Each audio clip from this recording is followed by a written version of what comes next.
Welcome to our Saturday workshop. Today we'll be learning how to build a sparrow using M-Seal, which is an epoxy putty.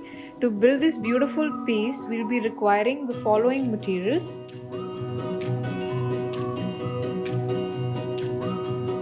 For today's project, we'll be using M-Seal. Take the resin and the hardener and mix both of them in equal proportions to a point where the resin completely dissolves into the hardener and you get a ball which is completely black in color. We'll be sculpting the ball now. I usually start with the beak of the bird. Take a small pinch from the clay and work on it gently. Then move on to the body and apply equal pressure using all your fingers. Try to create a depression under the throat by pushing the clay inwards, and for the rest of the body just work on it till the time you are satisfied with the way it looks. Before the body that we have sculpted completely hardens up, make sure to make the holes in the bird's body. Take a needle and try to create two small holes right at the bottom of the bird's body, which is the tail area, and then just a few millimeters above, try to make two more holes using the same needle. These holes are going to be slightly bigger than the holes that you made earlier. Make sure the holes are big enough, open enough and deep enough for the wires to be inserted later on. Next, we start working on the wing and tail feathers. Sketch them in as much detail as possible. You can refer to some of the images found online. Once you've sketched the basic wing feather and tail feather, trace them onto a piece of paper twice using a pencil and cut out all the 4 pieces using a pair of scissors. Now use some galvanized iron wire or any other kind of wire that is available. Cut out 16 pieces of wire for the legs and one single piece for the tail.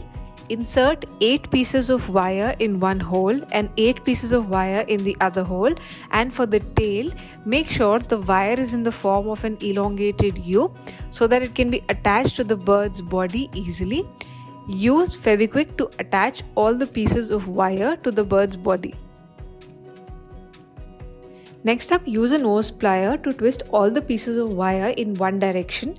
Once you're satisfied with the length of the leg, just separate out 4 pieces of wire for the talons, and the rest 4 pieces you can twist again using the nose plier.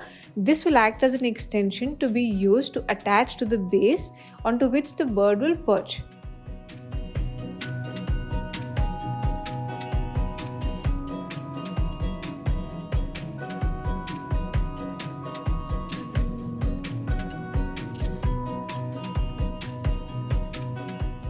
Now attach the wing and tail feathers using some Fevicol and brush.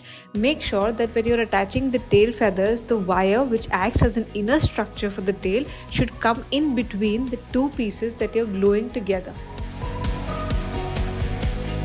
Now we'll be painting our sparrow using acrylic paints. Before you start painting the bird, you can sketch out all the details using a pencil. It makes things easier. When you start painting the bird, use very little water. And for all the details, I prefer using a size 00 brush. The population of our humble sparrow has been on a constant decline.